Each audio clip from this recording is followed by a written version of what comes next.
الحمد لله نحمده ونستعينه ونستغفره ونؤمن به ونتوكل عليه ونعوذ بالله من شرور أنفسنا ومن سيئات أعمالنا من يهده الله فلا مضل له ومن يضلله فلا هادي له ونشهد أن لا إله إلا الله وحده لا شريك له ونشهد أن سيدنا وحبيبنا وشفيعنا ومولانا محمدا عبده ورسوله أعوذ بالله من الشيطان الرجيم بسم الله الرحمن الرحيم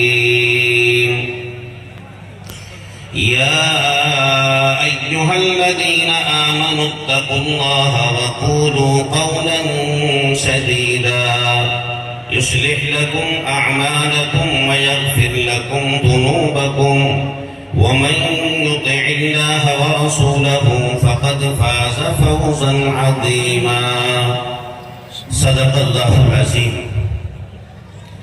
وعن عقبة بن عامر رضي الله تعالى عنه قال لقيت رسول الله صلى الله عليه وسلم فقلت من نجا فقال رسول الله صلى الله عليه وسلم املك عليك لسانك وليسعك بيتك وابكي على خطيئتك او كما قال عليه الصلاة والسلام.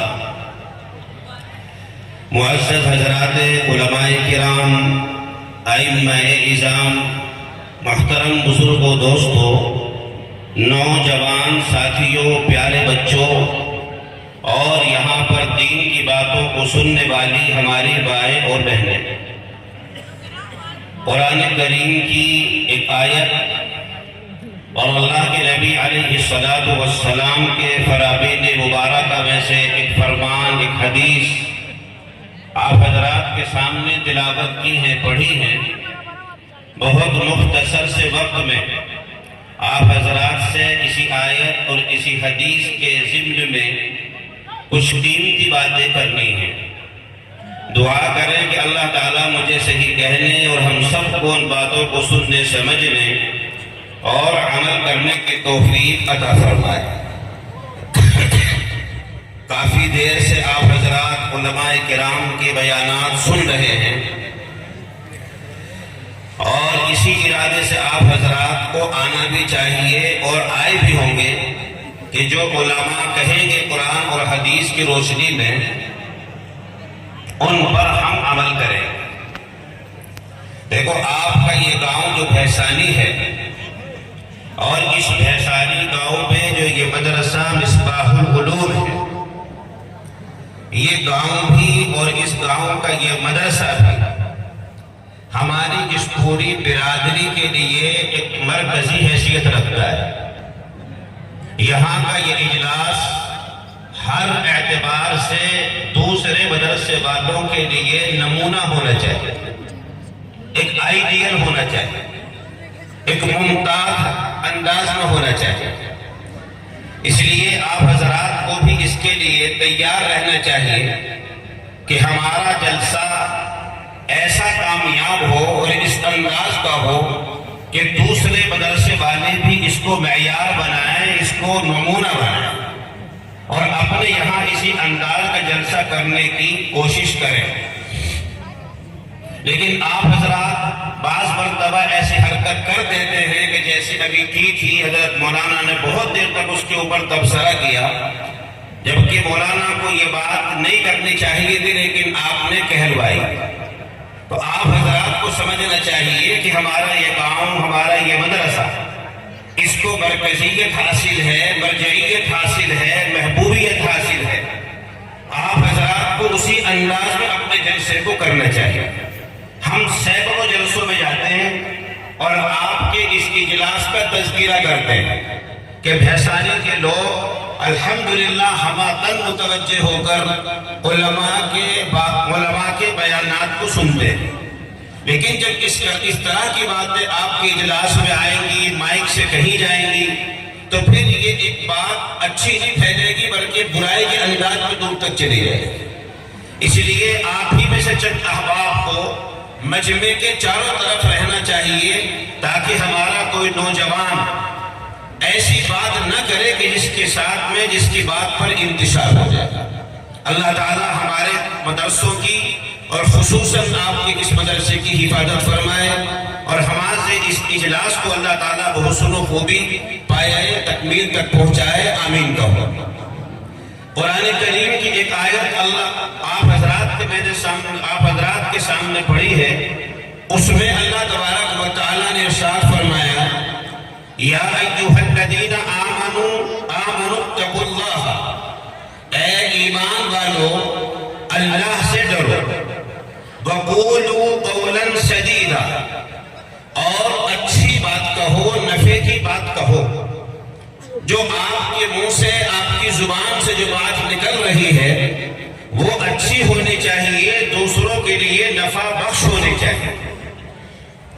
وقولوا قولا سدیدا، اس کام کو جب آپ کرو گے کہ اللہ سے ڈرتے رہو گے، اور اس ڈر کی حالت میں آپ اپنی زبان سے اچھی بات نکالو گے جس سے دوسرے کو نفع ہو، دوسرے کو خوشی ہو، دوسرے کے دل کو اطمینان ہو، تو پھر کیا ہوگا؟ یصلح لکم اعمالکم، اللہ تعالیٰ تمہارے اعمال کو درست کر دے گا۔ یصلح لکم اعمالکم ویغفر لکم ذنوبکم، اور اللہ تعالیٰ تمہاری کوتاہیوں کو، تمہارے گناہوں کو معاف کر دے گا۔ یہ قرآن کریم میں اللہ تبارک و تعالیٰ نے ارشاد فرمایا۔ حضرت نبی کریم صلی اللہ تعالیٰ علیہ وسلم کی ایک حدیث آپ حضرات کے سامنے میں نے پڑھی ہے، اس میں کیا اللہ کے نبی نے ارشاد فرمایا، غور سے سنیں۔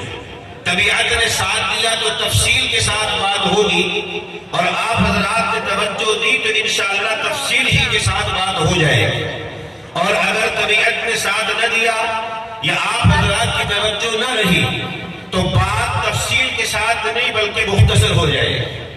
حضرت نبی کریم صلی اللہ تعالیٰ علیہ وسلم کے زمانے میں ایک صحابی ہیں، حضرت عقبہ ابن عامر۔ صحابہ صحابی کی جمع ہے۔ صحابی ایسے آدمی کو بولتے ہیں جس نے اللہ کے نبی علیہ السلام کو ایمان کی حالت میں دیکھا ہو، اور ایمان ہی کی حالت میں اس کا انتقال ہوا ہو، دنیا سے چلا گیا، ایسے آدمی کو صحابی کہتے ہیں، اور اسی کی جمع صحابہ ہے۔ تو انہی صحابہ میں سے ایک صحابی حضرت عقبہ ابن عامر رضی اللہ تعالیٰ عنہ، یہ اللہ کے نبی کے پاس میں آتے ہیں۔ یہ خود کہتے ہیں کہ میں نے رسول اللہ صلی اللہ علیہ وسلم سے ملاقات کی، اور ملاقات کر کے میں نے آپ سے کچھ باتیں دریافت کی، کیونکہ اس زمانے میں لوگوں کا یہ معمول تھا کہ لوگ اپنی جسمانی بیماریوں کا علاج بھی حضرت نبی کریم صلی اللہ تعالیٰ علیہ وسلم سے دریافت کیا کرتے تھے، اور اپنی روحانی بیماریوں کا علاج بھی دریافت کیا کرتے تھے۔ اگر جسم میں کوئی بیماری آتی ہے ظاہراً، اس کا بھی علاج اللہ کے نبی کے پاس، اور اگر جسم کے اندر باطنی اعتبار سے کوئی بیماری آ رہی ہے تو اس کے علاج کے لیے بھی صحابہ حضرت نبی کریم صلی اللہ تعالیٰ علیہ وسلم کی خدمت میں حاضر ہوتے تھے۔ ایک مرتبہ ایک صحابی اللہ کے نبی علیہ السلام کی خدمت میں آئے، اور آنے کے بعد عرض کیا، اے اللہ کے رسول، مجھے اشتعال بطن کی بیماری ہو گئی۔ کیا مطلب؟ کہ مجھے پیٹ چل گیا، میرے دست ہو گئے، پیٹ خراب ہو گیا۔ آج کل اگر کسی کو جسمانی بیماری آتی ہے تو ہم عالم کی طرف رجوع نہیں کرتے، ہم کسی اللہ والے کی طرف رجوع نہیں کرتے، بلکہ ہم سیدھے ڈاکٹر اور حکیموں کی طرف جائیں گے اور ان سے دوا اور علاج کے بارے میں دریافت کریں گے۔ صحابہ کا یہ معمول تھا کہ ان کے اگر کوئی جسمانی بیماری بھی لگی ہے تو وہ اللہ کے نبی علیہ السلام کے پاس جاتے تھے. جیسے کہ یہ صحابی گئے اور کہا کہ اے اللہ کے رسول میرا پیٹ خراب ہو گیا، یعنی مجھے دست شروع ہو گئے ہیں. موز لوشن کسے کہتے ہیں؟ دست شروع ہو گئے، پیٹ خراب ہو گیا. اللہ کے نبی علیہ السلام کوئی ڈاکٹر یا حکیم جیسے آج کل کے ڈاکٹر ہیں اور حکیم ہیں اس طرح تو نہیں تھے، لیکن آپ ان حکیموں سے اور ڈاکٹروں سے کم بھی نہیں تھے. حضرت نبی کریم صلی اللہ علیہ وسلم نے ارشاد فرمایا کہ بھائی آپ شہد کا استعمال کرو، آپ شہد پی لو. شہد تو گرم چیز ہے اور پیٹ میں جو دست لگتے ہیں وہ ظاہر سی بات ہے گرم چیز اگر اس کے ہوتے ہوئے کھائی جائے گی تو اور زیادہ دست بڑھ جائیں گے. تو صحابہ کرام صحابی نے عرض کیا تو اللہ کے رسول نے ارشاد فرمایا کہ تم شہد استعمال کرو. اب جب آپ نے ارشاد فرما دیا تو صحابی کے ذہن میں یہ بات نہیں آئی کہ شہد پینے سے شفا ہوگی. ذہن میں یہ بات آئی کہ یہ تو گرم چیز ہے، اس سے تو اور بڑھ جائے گا دست. لیکن چونکہ اللہ کے نبی کا حکم ہے اور آپ سے مشورہ کیا، آپ نے فرمایا شہد پی لو. گھر گئے اور گھر جانے کے بعد میں شہد استعمال کر لیا اور ایک مرتبہ جب شہد استعمال کیا تو پیٹ اور زیادہ چل گیا، دست اور زیادہ بڑھ گئے. ظاہر سی بات ہے تیز اور گرم چیز کھانے سے پیٹ زیادہ چلنا ہی ہے، دست زیادہ لگنے ہی ہے. وہ دوبارہ اللہ کے نبی کے پاس میں آئے کہ اللہ کے رسول مجھے دست لگ رہے تھے اور آپ سے میں نے دوا پوچھی تو آپ نے شہد بتایا اور میں نے شہد استعمال کیا تو پیٹ زیادہ چل گئے، دست زیادہ لگ گئے. آپ نے ساتھ فرمایا جاؤ دوبارہ پھر شہد پیو. یہ آدمی دوبارہ گیا اور دوبارہ جانے کے بعد پھر اس نے شہد استعمال کیا تو اب دوبارہ شہد استعمال کرنے سے پہلے کے مقابلے اور زیادہ پیٹ خراب ہو گیا. اب یہ تیسری مرتبہ پھر اللہ کے نبی کے پاس میں آئے کہ اللہ کے رسول آپ نے پہلے کہا میں نے شہد پیا، پیٹ اور زیادہ خراب ہو گیا. پھر میں آیا، پھر آپ نے شہد کو کہا، دوبارہ میں نے شہد استعمال کیا تو اور زیادہ پیٹ خراب ہو گیا. آپ مجھے ایسی دوائی بتائیں کہ جس سے میرا پیٹ ٹھیک ہو جائے. حضرت نبی کریم صلی اللہ علیہ وسلم نے ارشاد فرمایا کہ تیرا پیٹ جھوٹ بول رہا ہے اور میرا خدا سچ بول رہا ہے. قرآن کریم کے اندر موجود ہے شہد کا جہاں بیان ہے اس شہد کو بیان کرتے ہوئے اللہ نے کہا فیہ شفاء للناس، کہ اس شہد کے اندر تمام بیماریوں کی دوا ہے.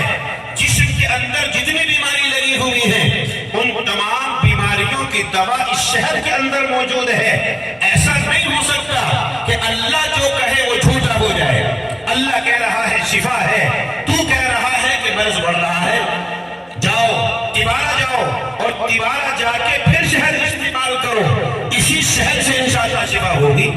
اب اسے یقین آ گیا کہ جب اللہ نے قرآن میں کہہ دیا تو پھر ظاہر سی بات ہے شفا شہد سے ہونی ہی ہے.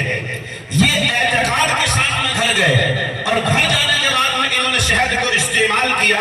جب تیسری مرتبہ شہد کو استعمال کیا تو تیسری مرتبہ شہد استعمال کرنے کے بعد اس لیے یہ دستوں کی بیماری بند ہو گئی، پیٹ ٹھیک ہو گیا. اب یہ صحابی واپس آئے اللہ کے نبی علیہ السلام کے پاس اور کہا کہ اے اللہ کے رسول پہلی بار استعمال کیا تو دست بڑھے، دوسری بار استعمال کیا تو اور بڑھے، اور جب تیسری بار میں نے شہد کو استعمال کیا تو یہ دست صحیح ہو گئے. آپ نے فرمایا کہ پہلی بار تمہیں مکمل اس بات پر یقین نہیں تھا کہ شہد استعمال کر کے شفا ہوگی، یہ تمہیں دوسری بار بھی اس کا مکمل یقین نہیں تھا. جب تیسری بار میں نے فیہ شفاء للناس کہہ کے قرآن کا حوالہ دے کے شہد کی میں شفا اللہ کی طرف سے بتائی تو تم نے ذہن میں یقین کو بسایا اور اس یقین کے ساتھ شہد کو استعمال کیا تو اللہ نے اس یقین کے مطابق اس شہد کے اندر شفا رکھی اور تمہارا پیٹ ٹھیک ہو گیا.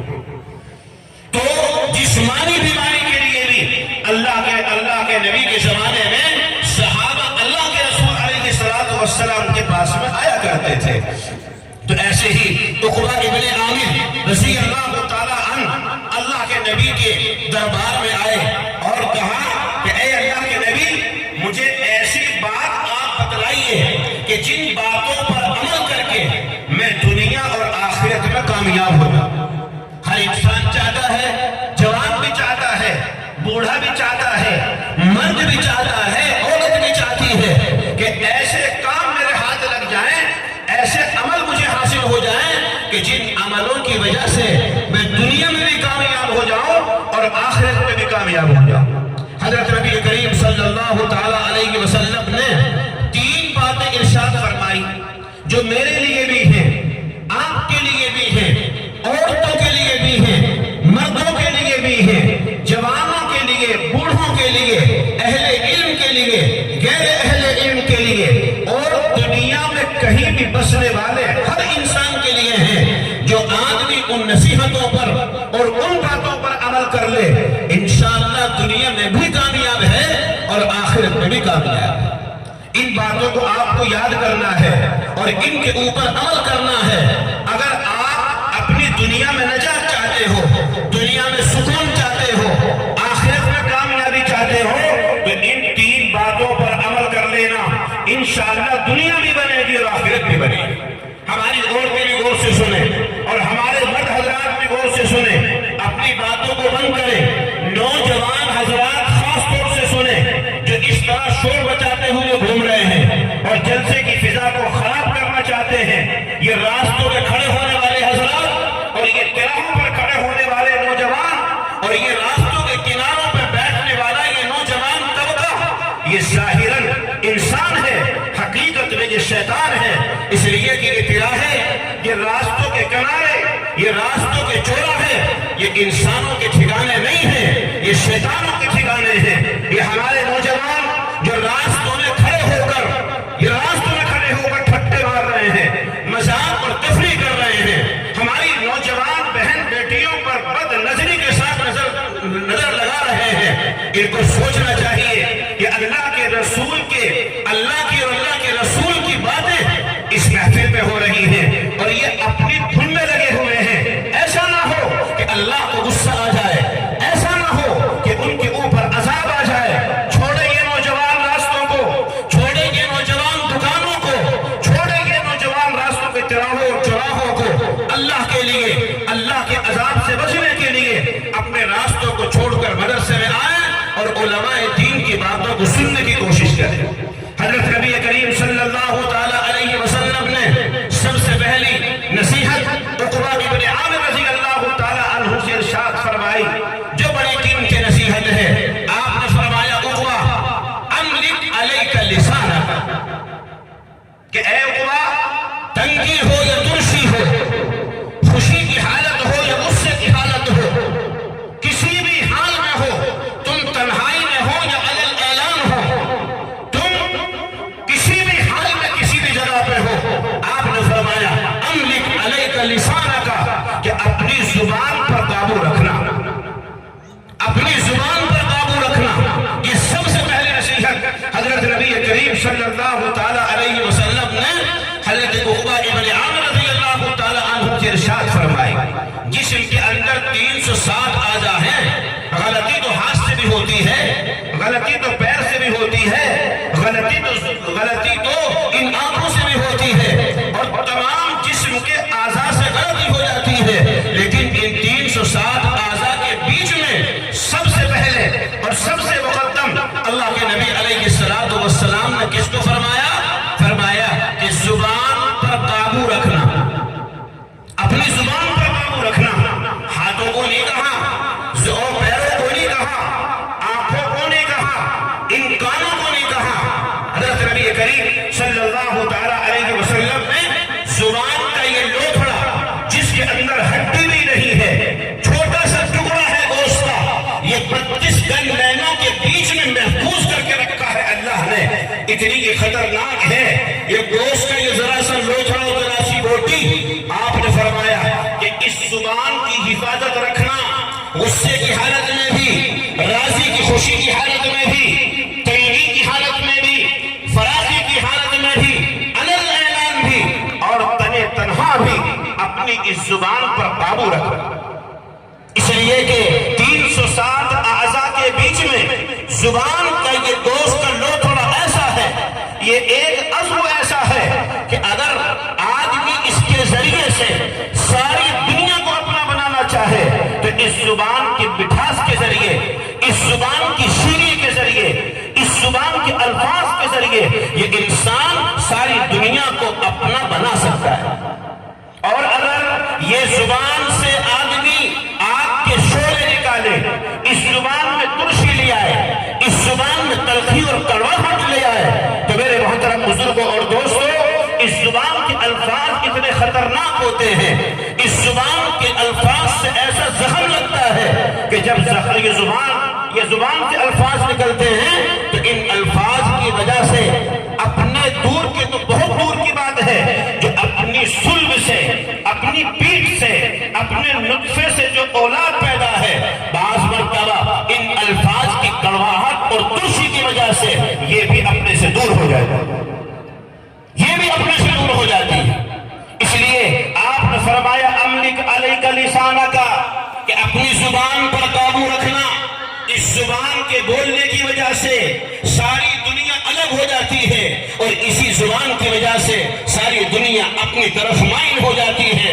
اس لیے کہ زبان سے نکلا ہوا جو لفظ ہوتا ہے، اگر شیریں ہے تو تمام لوگ اپنے ہیں، اور اگر کڑوا ہے تو تمام لوگ اپنے سے دور ہیں۔ ہاتھ کا اور پیر کا اور آنکھوں کا اور ان جسم کے دوسرے اعضاء سے جو تکلیف کسی انسان کو پہنچتی ہے، یا کسی چاقو سے، کسی چھری سے، یا کسی بھالے سے، یا کسی بھی ہتھیار سے انسان کو تکلیف پہنچتی ہے، تو انسان اس کو بھول جاتا ہے یا مرہم پٹی کر کے وہ درست ہو جاتا ہے زخم، لیکن جو زبان سے لگتا ہے یہ ہمیشہ ہر رہتا ہے، آج بھی اس کو یاد رکھتا ہے۔ ایک عربی شاعر نے ایک کتاب کے اندر لکھا ہے، جراحات السنان لها التیام ولا یلتام ما جرح اللسان، کہ تیر کا، تلوار کا، چاقو کا لگا ہوا زخم مرہم پٹی سے بھرا جا سکتا ہے، لیکن زبان سے جو زخم لگتا ہے یہ ساری عمر ہرا رہتا ہے، اسے کوئی بھلاتا نہیں۔ اس لیے آپ نے فرمایا املک علیک لسانک، عقبہ ابن عامر، اپنی زبان کو قابو میں رکھنا، اسی زبان کی وجہ سے بھائی بھائی میں لڑائی ہے، اسی زبان کی وجہ سے عورتوں میں گھروں کے اندر لڑائی ہے، اسی زبان کی وجہ سے پڑوسیوں میں لڑائی ہے، اسی زبان کی وجہ سے خاندانوں میں لڑائی ہے، اور چوکیوں میں اور تھانوں میں اور عدالتوں میں بعض مرتبہ ساری عمر انسان چکر کاٹنے پر مجبور ہو جاتا ہے، ذرا سے اس زبان کی کڑواہٹ اور تلخی کی وجہ سے۔ اس لیے آپ نے فرمایا کہ زبان کو قابو میں رکھنا۔ حدیث شریف میں آتا ہے کہ جب دن نکلتا ہے تو نکلتے ہی جسم کے سارے اعضاء اس زبان کے سامنے ہاتھ جوڑ کے کھڑے ہوتے ہیں، اور سارے اعضاء کہتے ہیں زبان ذرا ہم پر رحم کرنا، صحیح چلنا، اگر تو صحیح چلی تو ہم سب صحیح ہیں، اور اگر تو خراب ہو گئی اور تو ٹیڑھی ہو گئی تو پھر ہم سب کو ٹیڑھا کر دیا جائے گا۔ اس لیے کہ زبان سے جو غلط لفظ نکلتا ہے اور اس کے اوپر جو پٹائی اور تنبیہ ہوتی ہے، جو سزا ملتی ہے، وہ زبان کو نہیں، کبھی ہاتھ پہ لگے گا، کبھی پیر پہ لگے گا، کبھی چہرے پہ لگے گا، کبھی پیٹھ پہ لگے گا، نہ جانے پبلک کس انداز پہ اس کی پٹائی کرے گی، اور جس زبان سے وہ لفظ نکلا ہے یہ لفظ نکال کر 32 دانتوں کے بیچ میں جا کے آرام سے بیٹھ جائے، اس کو کوئی کچھ کہنے والا نہیں ہے۔ اسی لیے جب یہ لفظ زبان سے نکلتا ہے نا، اور انسان اس کو پیٹنا چاہتا ہے اس زبان کی وجہ سے، تو منہ پہ مارتا ہے، ادھر مارے ادھر مارے کہیں بھی مارے، لیکن زبان کو کوئی مارنے والا نہیں، وہ تو اندر چلی گئی۔ اس لیے سارے اعضاء صبح ہاتھ جوڑ کر کھڑے ہو جاتے ہیں، زبان صحیح چلنا، اگر تو صحیح چلی تو ہم سب صحیح ہیں، اور اگر تو ٹیڑھی ہو گئی تو ہم سب کو ٹیڑھا کر دیا جائے۔ ایک حدیث شریف میں جناب نبی کریم صلی اللہ علیہ وسلم نے ارشاد فرمایا، لوگوں دو چیزوں کی ضمانت مجھے دے دو، دو چیزوں کی ضمانت مجھے دے دو، اور جنت کی ضمانت مجھ سے ہے۔ ہر آدمی جنت کا طالب ہے نا، ہر آدمی جنت چاہتا چاہتا ہے کہ مجھے جنت مل جائے تو جنت حاصل کرنے کا نسخہ بہت آسان. اللہ کے نبی علیہ الصلوۃ والسلام نے ارشاد فرمایا کہ دو چیزوں کی ضمانت مجھے دے دو اور جنت کی ضمانت مجھ سے دے دو. کیا ہے وہ دو چیز؟ غور سے سنیں. آپ نے اس زبان کو پکڑ کے ارشاد فرمایا کہ ایک تو اس کی ضمانت مجھے دے دو کہ تم صحیح بولو گے. کریم صلی اللہ تعالی علیہ وسلم نے ارشاد فرمایا کہ دو چیزوں کی ضمانت مجھے دے دو. اور سے سنو بھائی, دو چیزوں کی ضمانت مجھے دے دو اور جنت کی ضمانت مجھ سے لے دو. کیا ہے وہ دو چیز؟ آپ نے اس زبان کو پکڑ کے ارشاد فرمایا کہ ایک تو اس زبان کی ضمانت مجھے دو کہ تم صحیح بولو گے, جھوٹ نہیں بولو گے, جھوٹی گواہی نہیں دو گے, یا اس زبان سے کسی کو دھوکہ نہیں دو گے, یا وعدہ خلافی نہیں کرو گے. ان تمام چیزوں کی ضمانت مجھے دے دو اور جنت کی ضمانت مجھ سے دے دو. ایک چیز تو یہ ہے. اور دوسری چیز آپ نے ارشاد فرمایا ما بین رجلیہ, کہ جو تمہاری دونوں ٹانگوں کے درمیان تمہاری شرمگاہ ہے, جو تمہاری پیشاب گاہ ہے, اس کی ضمانت مجھے دے دو کہ اس کا استعمال صحیح کرو گے, ناجائز اس کا استعمال نہیں کرو گے تو جنت کی ضمانت مجھ سے لے لو. زبان اور شرمگاہ, پیشاب گاہ, ان دونوں کی ضمانت مجھے دے دو کہ زبان کا صحیح استعمال ہوگا اور پیشاب گاہ کا صحیح استعمال ہوگا تو پھر جنت میں داخلے کی ضمانت میں لیتا ہوں. میں محمد تمہیں جنت میں داخل کرا دیا. یہی وہ زبان ہے کہ اس زبان سے اگر ذرا سا لفظ نکل جائے تو ایک چیز جو حرام ہے وہ حلال ہو رہی ہے. اور یہی وہ زبان ہے کہ اگر اس زبان سے ذرا سا لفظ نکل جائے تو جو 80 سال سے 100 سال سے حلال ہے وہ حرام ہو رہا ہے. دلہا جب نکاح پڑھایا جاتا ہے اور امام صاحب کہتے ہیں فلاں بنت فلاں کو اتنے مہر اتنے فلاں فلاں میں نے تیرے نکاح میں دیا, تو ایک دلہا کہتا ہے قبلتو, میں نے قبول کیا. ایک لفظ ہے. جو عورت اس کے لیے حرام تھی, اس کو اس کا دیکھنا بھی حرام تھا, چھونا تو بہت دور کی بات ہے, اس سے فائدہ حاصل کرنا تو بہت دور کی بات ہے, شہوت کی نظر سے دیکھنا بھی اس کے لیے حرام تھا. یہ ایک لفظ کہتے ہی یہ عورت اس کے لیے حلال ہو گئی. ایک لفظ اس زبان سے نکلا ہوا ایک لفظ ہے. اور اگر کوئی عورت 80 سال سے اس کے نکاح میں ہے, 100 سال سے اس کے نکاح میں ہے, اچانک کوئی نہ چاکی ہوئی نہ اتفاقی ہوئی, غصہ آیا اور اس غصے کی حالت میں اس مرد نے کہہ دیا طلقتو, میں نے تجھے طلاق دے دی, یہ بھی ایک لفظ ہے. قبلتو, وہ بھی ایک لفظ ہے. اس لفظ سے حلال ہو رہی ہے. اور طلقتو کہنے سے 80 سال میں اس کے نکاح میں رہنے والی, 100 سال سے اس کے نکاح میں رہنے والی عورت ایک ہی لفظ سے حرام ہو رہی. یہی وہ لفظ ہے جو خاندانوں میں, یہی وہ زبان ہے کہ اس زبان سے نکلے ہوئے الفاظ خاندانوں میں آگ لگا دیتے ہیں, گھروں میں آگ لگا دیتے ہیں, بھائیوں میں آگ لگا دیتے ہیں, اور نہ جانے کہاں تک اس آگ کے اثرات جاتے ہیں. اس لیے آپ نے فرمایا املک علیک لسانک, زبان کی حفاظت کرنا. اگر تم نے اس زبان سے وعدہ کر لیا تو اس کو پورا کرو. اللہ کے نبی علیہ الصلوۃ والسلام نے پورا کر کے دکھایا, پورا کر کے دکھایا. ایک آدمی نے اللہ کے نبی علیہ الصلوۃ والسلام سے کوئی چیز خریدی اور خریدنے کے بعد میں چلا گیا کہ میں پیسے لے کر آ رہا ہوں, آپ کو دوں گا, یہی کھڑے رہیے. آپ نے وعدہ کر لیا کہ میں کھڑا ہوا ہوں, آپ پیسے دے کے آ جاؤ. مشکات شریف کی حدیث ہے, آپ وہاں کھڑے ہو گئے اور یہ پیسے لے کر آنے والا آدمی جو گیا تھا, جو پیسے لینے کے لیے گیا تھا, یہ جا کر بھول گیا کہ میں کس کو کھڑا کر کے آیا ہوں. 1 دن ہو گیا, 2 دن ہو گئے, 3 دن ہو گئے. 3 دن کے بعد میں اس آدمی کو یاد آیا کہ میں تو فلاں آدمی کو پیسے دینے کی نیت سے آیا تھا اور ان کو وہاں کھڑا کر کے آیا تھا, چلو دیکھتا تو ہوں کہ ہے کہ نہیں.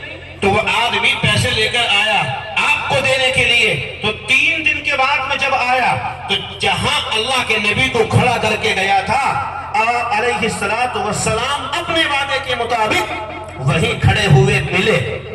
وہی کھڑے ہوئے ملے. آپ نے کچھ بھی ارشاد نہیں فرمایا کہ تو نے مشقت اور پریشانی میں ڈال دیا.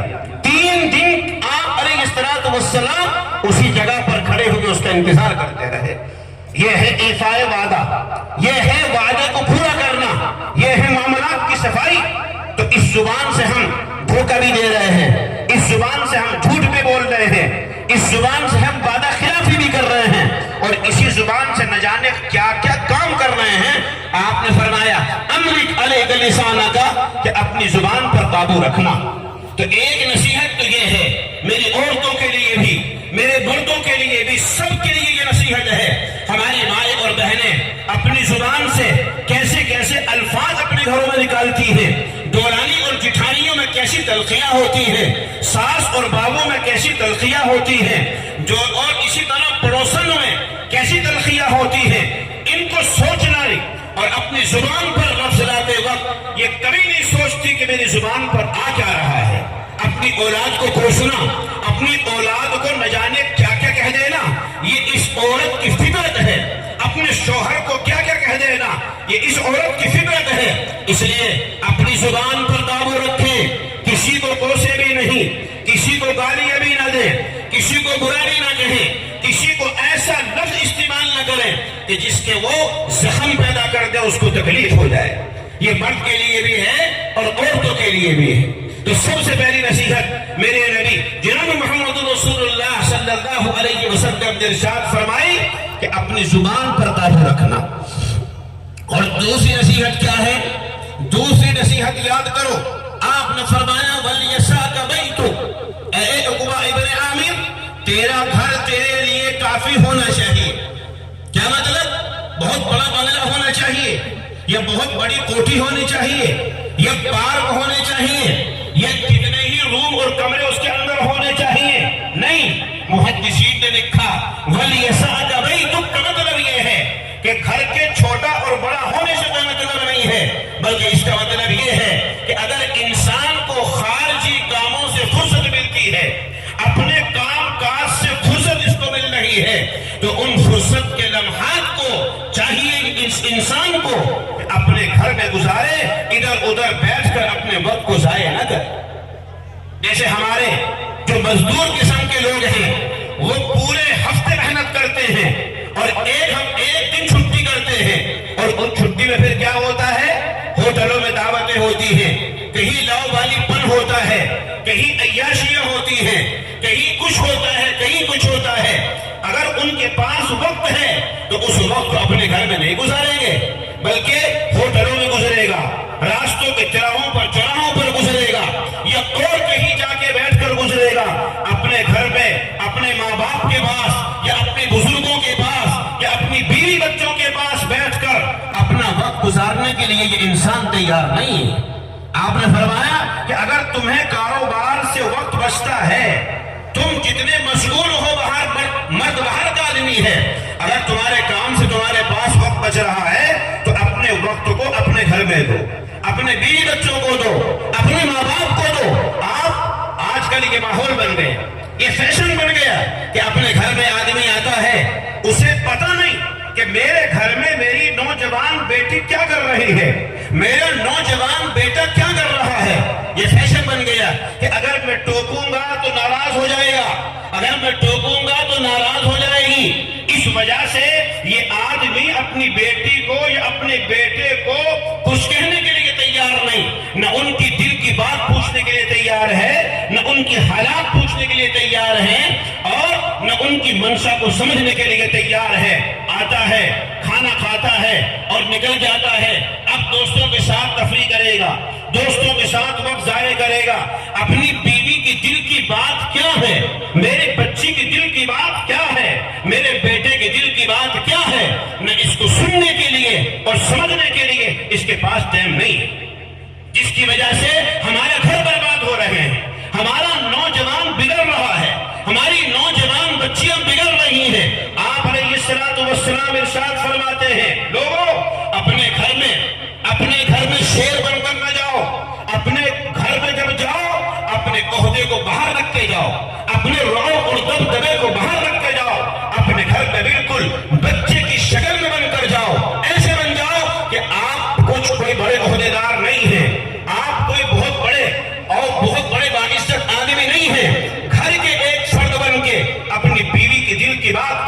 اپنے بچوں کے دل کی بات کو سنو اور اپنے دل کی بات ان سے کہو. اگر آپ اپنے دبدبے کے ساتھ، اپنے روب کے ساتھ اور اپنی اسی عہدے کو سامنے رکھ کر اپنے گھر میں رہو گے، مجال نہیں ہے کہ تمہارا بچہ اپنے دل کی بات کو تمہارے سامنے ظاہر کرے. وہ ڈرتا رہے گا، وہ سہمتا رہے گا، تمہاری عورت سہمتی رہے گی، ڈرتی رہے گی، اور اندر اندر گھوڑا پکتا رہے گا، موٹا ہوتا رہے گا، اور جب وہ پھوٹے گا اور جب اس سے پیپ نکلے گی تو پھر سارا گھر بدبودار ہوگا. اس لیے میرے محترم بزرگوں اور دوستوں، ڈرنے کی ضرورت نہیں. اپنے بچوں کی خیر خیریت کیجیے، اپنی بچی کے احوال پوچھیے، اپنے بچے کے احوال پوچھیے، اپنے بچوں کی منشا کو سمجھیے، اور اگر وہ جائز ہے تو اس کے مطابق عمل کرنے میں کوئی حماقت نہیں ہے، کوئی توہین نہیں ہے. اگر شرعی اعتبار سے جائز ہے تو آپ اس کے اوپر عمل کر سکتے ہیں. کیوں آپ عمل نہیں کرتے؟ بعض مرتبہ بچے کی کچھ خواہش ہے اور جائز ہے، لیکن اپنی انا کی خاطر، اپنی جہالت کی وجہ سے، اپنی برادریوں کی پرمپرا کی وجہ سے آج بھی اس پر عمل کرنے کے لیے تیار نہیں اور زنا کے دروازے کھول رہا ہے. اس لیے میرے محترم بزرگوں اور دوستوں، اپنے گھروں کی خیر خیریت کرو، اپنے گھروں کی خبر لو. ہوٹلوں میں دعوت کھانے کی ضرورت نہیں، راستوں کے کناروں چوراہوں پر بیٹھ کر وقت کو ضائع کرنے کی ضرورت نہیں ہے. اگر اللہ نے آپ کو باہر کے کاموں سے فرصت دی ہے تو اپنے گھر میں بیٹھ کر اپنے گھر کی خیر خیریت کرو اور ان کے مزاج کے مطابق اپنے گھر کا ماحول بنانے کی کوشش کرو. یہ تو شیطان کے اڈے ہیں. آپ نے، اللہ نے جب اس شیطان کو رام گئے درگاہ کیا تھا تو اس شیطان نے بہت ساری چیزیں اللہ سے مانگی تھی. ان میں سے ایک چیز یہ تھی کہ اے اللہ، تو مجھے اس دنیا میں بھیج تو رہا ہے لیکن میری بیٹھک کہاں ہو؟ میں دنیا میں کہاں رہوں گا؟ مجھے بتا تو صحیح. اللہ نے شیطان کو گھر بھی دیا، اللہ نے شیطان کو بیٹھک بھی دی، اللہ نے شیطان کو پڑھنے کے لیے قرآن بھی دیا، اللہ نے شیطان کو لکھنے کے لیے تحریر بھی دی، اور اللہ نے شیطان کو جال بھی دیا، اور اللہ نے شیطان کو وہ بھی قرآن، وہ کیا کہتے ہیں، قرآن بھی دیا. تمام کی تمام چیزیں شیطان کو دے رکھی ہے. شیطان کا گھر کیا ہے؟ یہ بیت الخلا، یہ غسل خانے، اور انسان کا ناپاک جسم جب اس کے اوپر غسل واجب ہو جاتا ہے اور یہ غسل میں تاخیر کرتا ہے تو یہ بدن جب تک غسل سے پاک نہیں ہوتا، جب تک یہ بدن شیطان کا ٹھکانہ ہے. اس کے اوپر شیطان مسلط ہے. بیت الخلاؤں میں شیطان ہے، تمہارے باتھ روموں میں شیطان ہے. اسی لیے اللہ کے نبی نے شفقت فرماتے ہوئے امت پر ارشاد فرمایا، لوگوں جب تم بیت الخلا میں جاؤ، جب تم باتھ روم میں جاؤ، اور جب تم اپنی بیویوں سے صحبت کرو، دعائیں پڑھو، شیطان سے پناہ چاہو، کہو اللہم انی اعوذ بک من الخبث والخبائث. اس دعا کو پڑھ کے بیت الخلا میں داخل ہو. جو شیطان اس گھر میں بیٹھا ہوا ہے اب یہ تمہارے اوپر اثر نہیں کرتا. لیکن یہ دعا ہماری یادیں نہیں ہے، نہ ہماری عورتوں کی یاد ہے، نہ مردوں کی یاد ہے، لیکن اس کو یاد کرنے کی ضرورت ہے. غسل واجب ہو گیا، پورا دن گھوم رہے ہیں، غسل کرنے کے لیے تیار نہیں، پوری رات گزر گئی غسل کرنے کے لیے تیار نہیں. جب تک آپ غسل نہیں کرو گے یہ تمہارا بدن شیطان کا گھر ہے، اس کے اوپر شیطان مسلط. اور اس نے کہا کہ بیٹھک کیا ہوگی؟ تو اللہ نے کہا کہ میری بیٹھک جو ہے، تیری بیٹھک جو ہے وہ راستوں کے تراہے ہیں، وہ راستوں کے چوراہے ہیں، وہ راستوں کے کنارے ہیں. یہ جو راستوں کے کنارے گندے نالیوں پر ہمارا نوجوان طبقہ موبائل لے کر آن لائن باتیں کرتا ہے لڑکیوں سے، آن لائن بات کرتا ہے نہ جانے کن کن عورتوں سے، یہ شیطان کے ٹھکانے ہیں، یہ شیطان کی بیٹھکیں ہیں. اسی لیے ان میں بیٹھ کر یہ ان سے باتیں کر رہا ہے. یہ تراہوں پر بیٹھنا، یہ چوراہوں پر بیٹھنا یہ انسان کی فطرت میں نہیں ہے. یہ جو ان ٹھکانوں پر بیٹھ رہے ہیں یہ ظاہراً انسان ہے، حقیقت میں یہ انسان شیطان. اس لیے ہمارے نوجوانوں کو چاہیے کہ چھوڑے راستوں کے کنارے، چھوڑے راستوں کے چوراہے اور چھوڑے راستوں کے تراہے، اس لیے کہ یہ شیطان کی بیٹھک. اس شیطان نے کہا کہ اے اللہ مجھے لکھنے کے لیے بھی چاہیے، مجھے لکھنے کے لیے چاہیے، میں کیا لکھوں؟ تو اللہ نے کہا کہ تجھے لکھنے کی چیز بھی دیتا ہوں. اللہ تو بڑا بھولا بھالا ہے، اپنے دشمن کو، اپنے نافرمان کو بھی دے رہا ہے. جو شیطان مانگ رہا ہے اسے بھی دے رہا ہے. تو میں اور تم مانگے تو ہمیں اور آپ کو نہیں دے گا، شیطان کو دے رہا ہے. تیرے لکھنے کی چیز اللہ نے کہا کہ لکھنے کی چیز بھی دیتا ہوں. اس میں ہمارے نوجوان ملوث ہیں، ہماری مستورات، ہماری عورتیں بھی ملوث ہیں. آپ نے فرمایا کہ جسم کے اندر گونتھنا، جسم کے اندر لکھنا. جو ہمارے لڑکے بعض مرتبہ اپنے کسی محبوب کا نام اپنے ہاتھ پر لکھتے ہیں اور اس کو گندھوا لیتے ہیں، اس میں نیل بھروا لیتے ہیں. یہ لکھنا شیطان کا عمل ہے، یہ شیطان کی تحریر ہے. اسی لیے جسم کے اندر لکھوانا حرام اور ناجائز. مسئلہ ہے کہ اگر بغیر کسی تکلیف کے اور بغیر کسی مشقت کے اگر اس کو مٹانا ممکن ہو تو اس کو مٹانا اور ختم کرنا واجب. جو ہمارے نوجوانوں نے، ہماری بچیوں نے، بعض بچیاں بھی ایسی ہیں اور بعض ہمارا نوجوان بھی ایسا ہے کہ اپنے ہاتھوں پر نام لکھوائے ہوئے ہیں. کیا ہوتا ہے اس نام سے؟ اس ہاتھ پر لکھوانے سے کیا ہوا؟ یہ شیطان کی تحریر ہے. ایسے ہی اس شیطان نے اور بہت ساری چیزیں مانگی تو اللہ نے وہ اسے دی. اس کو قرآن بھی دیا.